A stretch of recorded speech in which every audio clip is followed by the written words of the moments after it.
Jesus, Kevin, you added extra words. We're live. Okay, great. Good morning, everyone. Welcome to our Board of Directors meeting for the ACBDC for March. And with that, do a roll call. Myself, Alan Alexander, present. Dan Osta, present. Alan Michaels is excused. Dan Scarring is excused, and Lucas Rogers is monitoring but excused from live meeting. Marcus Pryor. Here. And Susan Taylor. Here. Thank you. And also joining us is Peggy McLean. Thank you. With that, I hope everyone had a chance to review the board minutes on January 20th. Are there any questions, comments, or remarks about those minutes?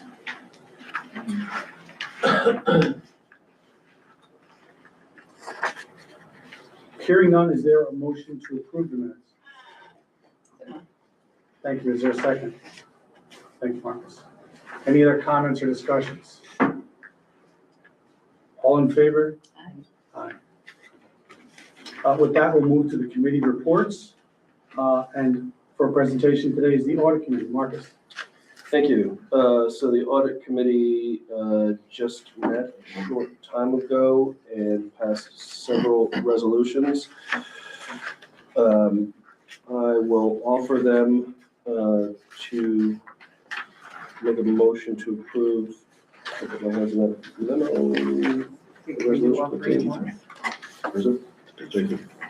Already got it. Resolution 2026-0301. Council, would you like to summarize that? Yes, so I would actually suggest perhaps we go back through and you would identify in the fact of the annual report, which is Yes. part of, Thank you. and the various other reports. It's very much appreciated.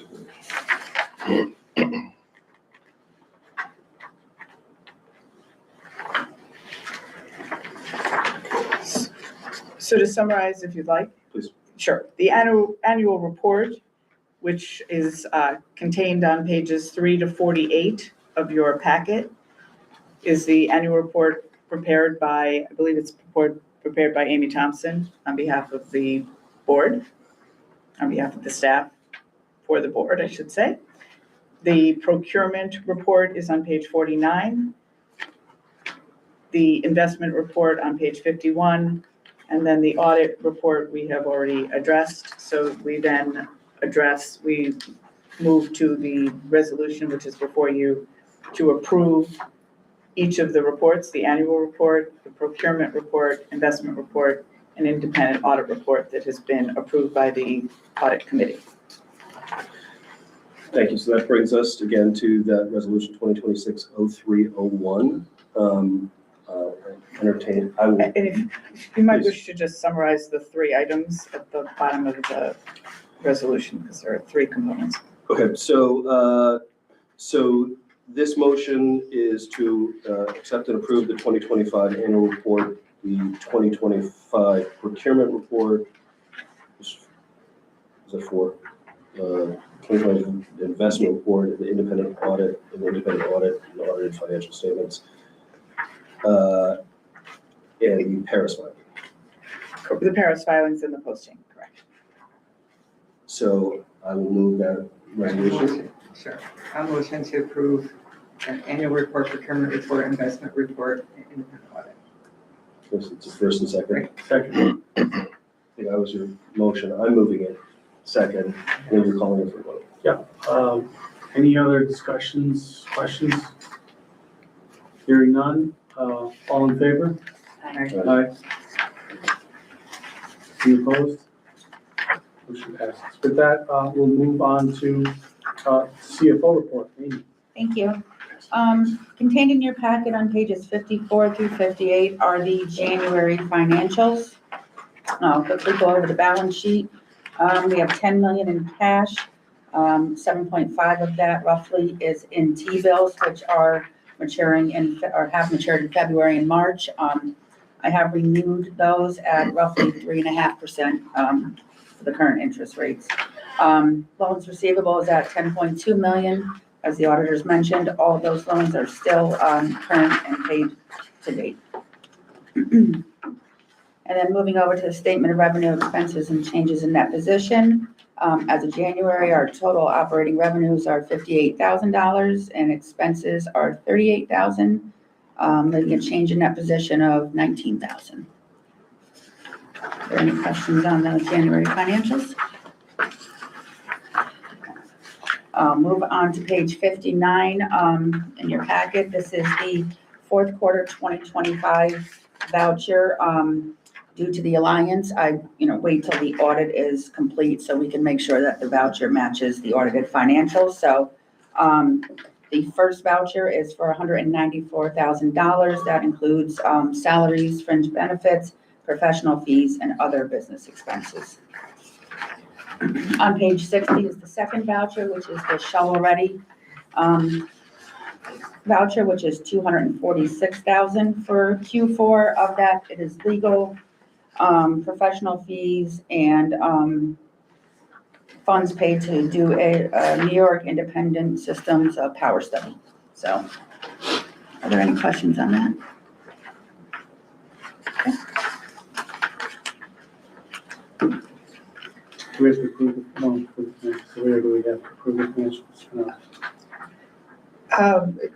We don't have to approve the financials, but you do have to approve the voucher. Okay, thank you.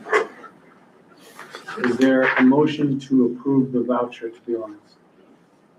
So moved. Second? Okay, any other discussion? All in favor? Aye. Opposed? Okay, the voucher is approved.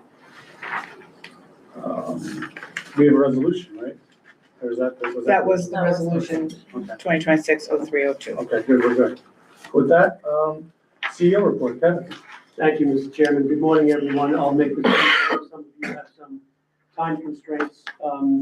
But first of all, we are going to be seeing some projects generated by the redevelopment of the St. Rose campus that will be coming at you. We've been in discussions with various developers around the community for a number of various aspects, and just something we want to kind of alert the board to that, the Altech Trust Fund is one of the tools that we may be employing to incentivize development of the campus. There's a lot going on up there. We're about to close on the Centennial Hall building with the University of Albany, their housing subsidiary, Empire Commons Student Housing. And they have expressed an interest in buying two of the adjoining buildings to Centennial Hall, going east down Madison Avenue, which they have made an offer for $500,000 for both of those buildings, so we'll be moving ahead with that. We're working with First Columbia Development, Kevin Betty's organization, on the purchase of the Lally building. There are several tenants that he's working on to be put in there. He has identified a parking shortage on the campus, which is absolutely the case. The intention of the authority was to buy additional parking from the Roman Catholic Archdiocese of Albany, which the college used to lease from the Archdiocese. That has been slowed down with the arrival of the new bishop, but we'll continue to work on that to secure that parking because it's desperately needed. This is the parking that would just on the Western Avenue side of the building in between the LaSalle School and heading west up Western Avenue. There's a spot there that the college used to, a pretty large parcel that the college used to lease from the diocese. There are some other offers on properties that we're still negotiating and are not yet public, but I think if the things that are public come in right now, the indebtedness, that $40 million in debt is will be well under $10 million of outstanding debt. So it's really been a remarkable change in the financial picture of the authority and the indebtedness that the county has backed on their behalf. You may have heard that The chairman of the authority has retired and will be moving on effective as our last meeting. On to a couple of the other projects. We continue to work on the Altech Steel site. This is the one that you guys have helped fund the redevelopment of. This is one of the best industrial sites we have in the county. Abundance of power, water, sewer, rail, some transportation challenges for the road systems. But that's all going ahead. We've hired McFarland Johnson engineering firm to help us with the generic environmental impact statement, which will make this a shovel-ready site. We're also working with the Department of Environmental Conservation. As you know from the past, that this is a Superfund site. We've entered a liability agreement with them to cap any future liability, any past liabilities that may exist on the site. The property was just recently transferred from by the county to the IDA. So the property is now owned by the Albany County Industrial Development Agency, and we'll continue to. And there's some benefits to that. It is the IDAs are statutorily property tax exempt, so we won't be incurring property tax liability while we're doing this planning and GEIS and cleaning the site up to make it ready for development. I think we're still probably another 12 months out before we're ready to start actively marketing, getting people in there. One of the things that you've all been hearing about, and is the single largest investment in our county, is that by Governor Hochul in the so-called CAP initiative for downtown Albany, a mile radius from the basically corner of State and Pearl. We have 3 projects in there in that project in that area that we're moving on very aggressively. The first and foremost, of course, is the central warehouse, which we'll be demolishing. We did experience some delays in the asbestos remediation because of the sustained cold weather. They use a water misting system to keep the dust down as they move the asbestos out. And they couldn't bring the temperatures inside the building down long enough so that the mist was actually more like a snow gun, and just when it came out, just dropped directly to the floor, and they had to suspend. But we're confident that we can make up that time elsewhere in the schedule and hopefully get the building down by the beginning of 2027, if not sooner. There will be some interruptions down on the site because of the demolition, road closures and the such. But we've been holding public hearings and working with the community. I have to tell you, it's a very unusual public hearing. There is not a single solitary person who has expressed a concern about the demolition. Everybody wants the building down. Some people are concerned about how it's going to affect their business or their residents because of the asbestos, but that's all, these people who've done this are experts and have a perfect compliance record with the New York State Labor Department, who monitors the asbestos remediation. So we're confident that should wrap up maybe May, June timeframe, and after which the actual physical demolition will commence. This will not be a wrecking ball or an implosion. This will be robotic machines being lifted to the top of the building, and there's the term of art, they will munch away at the top of the building from the top down and take each floor down piece by piece until it's down. And reason for that is the proximity of the Amtrak railway and CSX rail lines on the southern side of the building. There's a lot going on in that neighborhood. You also may be aware that the Livingston Avenue Bridge, the bridge coming from Rensselaer to Albany, over which the Amtrak train transverses, is being rebuilt. They're doing it, the way they do this is they rebuild the new bridge, reroute the trains, and then they take down the old one. So there's a lot of activity going to be going on down in that corridor down there. But all things are good so far. And this has been identified as a key aspect of Governor Hochul's plan and the redevelopment and perhaps a waterfront-related development in that area of the city. Second project that we're working on that has been reflected in the governor's plan is the development of the former McDonald's building at the corner of Madison and South Pearl.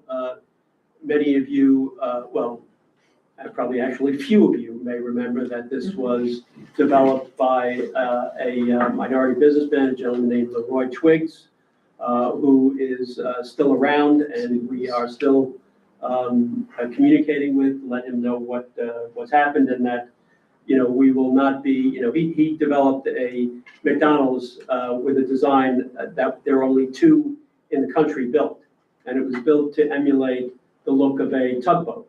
A little bit stylistic, but that's what the original McDonald's was built to emulate. And we, as you know, as you may know, we're not knocking the building down. We will be renovating that building and making it the intercity bus terminal to replace the somewhat dilapidated and horrid bus terminal further down towards the river. And increase the, you know, traveling public's experience. This facility will have, in addition to having all the carriers, Adirondack, Greyhound, Peter Pan, and so on, we'll also have a, you know, a ticket window, a ticket kiosk, a driver's lounge, a reception area, a law enforcement presence, and a outward-facing retail development there. So not only that the riding public will be able to buy things, you know, I don't know what exactly this is going to look like, maybe like a Hudson News type thing that you see at train stations and airports, but something along those lines that will be accessible to the riding public from inside the terminal, but also from the community on the street side of the terminal. The governor's office and the county executive have been adamant that they would like to see this be a signature design facility. It's kind of sort of at a gateway into the city.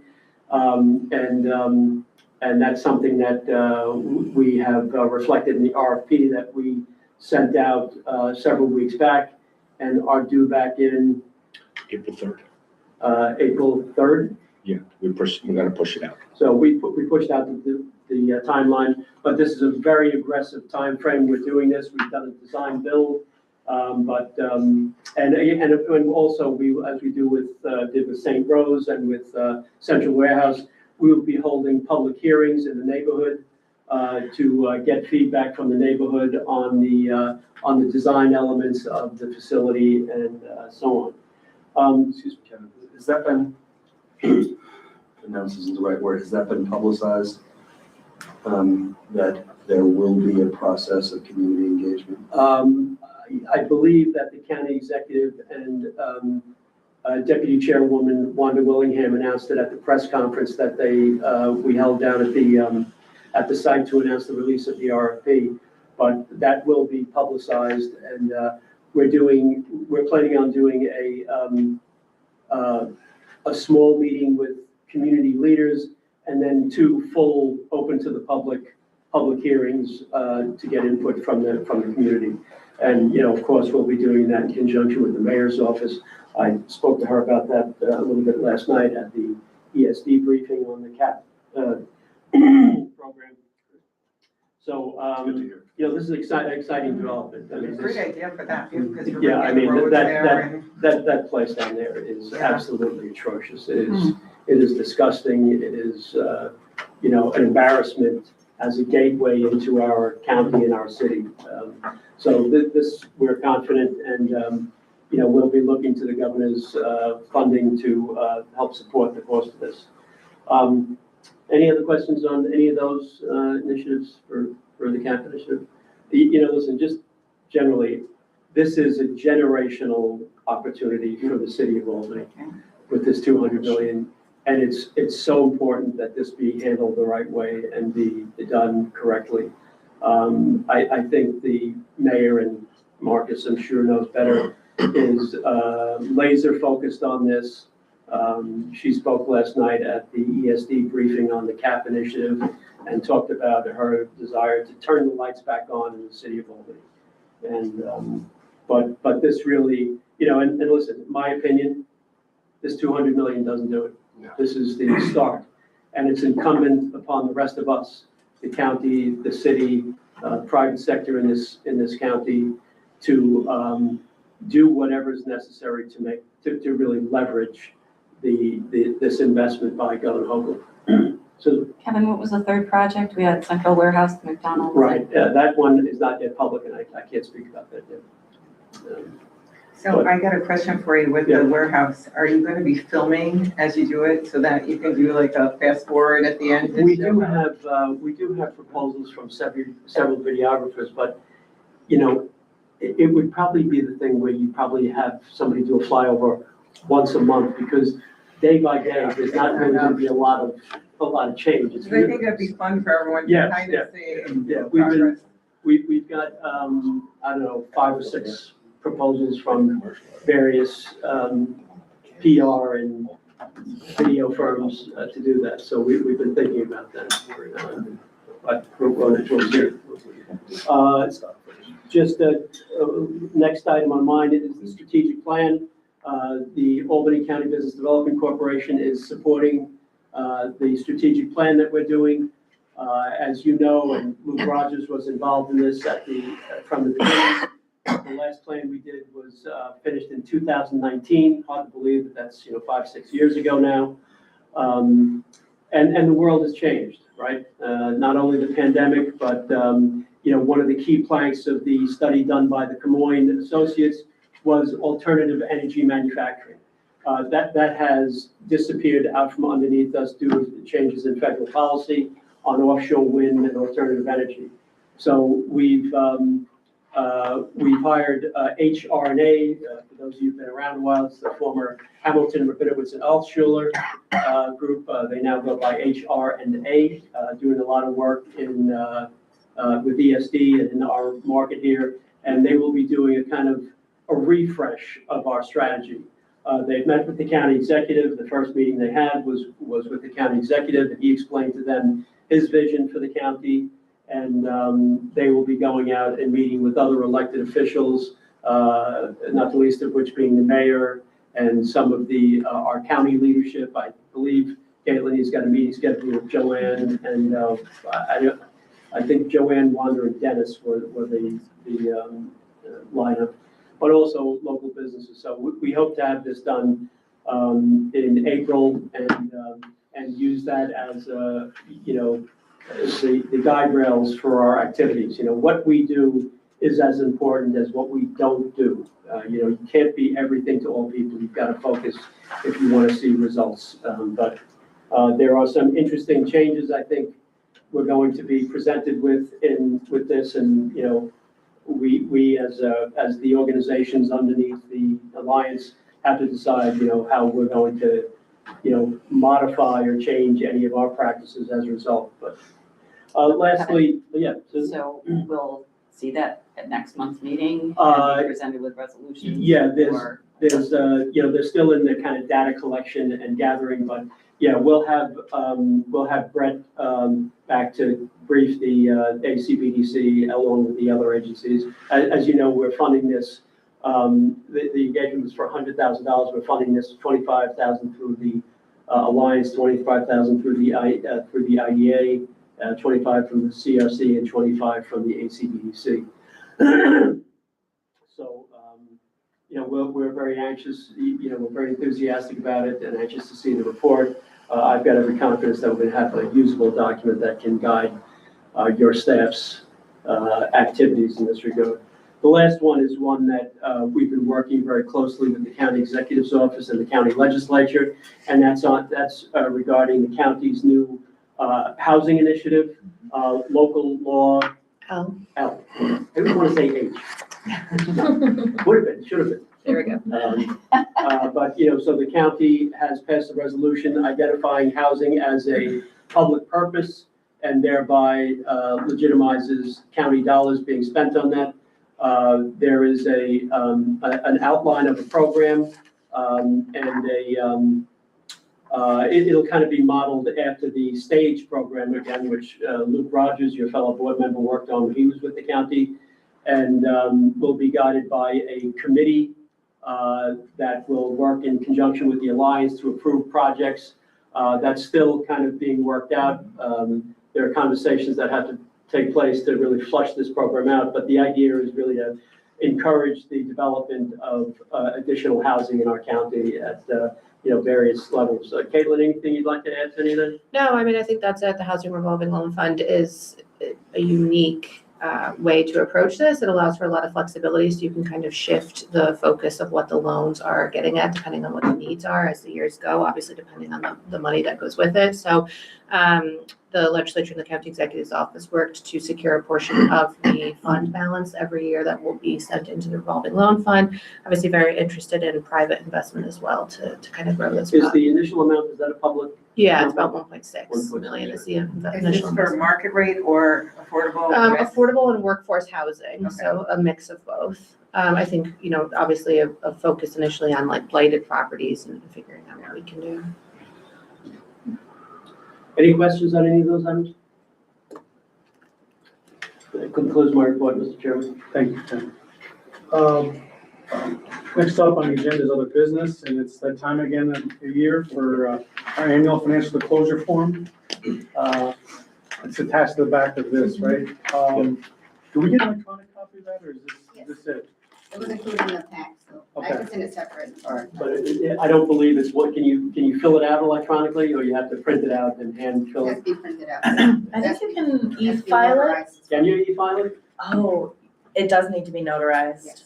Yeah. And That's this right. needs to be filed with the county, not us. So you notarize, it needs to be notarized and mailed back to the county's ethics commission on the. That's right. Yeah, we don't need to see that. Nobody else needs to see that, but the way the law and Madam Kelly knows, this has to go to the local municipal, ethics or related similar type organization. In Albany County, it's Judge Maney's, many of you may know the group that Judge Maney runs, the county ethics office. So we're sending them directly? Yes, yes. Can I ask a question about the airport? How's things going over there? I think they're going great. I just took a tour through there a week before last, and now walking through there, it's really inconvenient and tight. But I'll tell you, the new terminal is really going to be spectacular. The art exhibit that's going to hang in the main customer terminal is massive and really cool. I haven't seen it, but I saw where it's going to go, and and like any large project, particularly in these times, there are some delays that have occurred. Some costs, building costs, as we all know, are just through the ceiling. But it's going to be a very completely new experience using the airport, and one based on customer satisfaction, that ease of TSA checkpoint, the amenities in there, they've really done a very nice job doing it. The big problem now, of course, is the situation with the TSA officers. And one thing that I just want to point out, I texted them this morning, the food bank launched an initiative to provide food to TSA workers at Albany County Airport, and I texted Tom Nordacci this morning and told him that what a great initiative that was. Let's face it, as much as a pain in the behind that stuff is, they're there for our safety. And you don't want, I don't know about you, but these are not, very high-paying jobs, and for people to go for a month without getting paid this time on the back of the last time, it's just crazy. In the current environment with rising fuel costs and everything. Well, and Alan, let's hope not, rising terrorist threats, right? Yeah.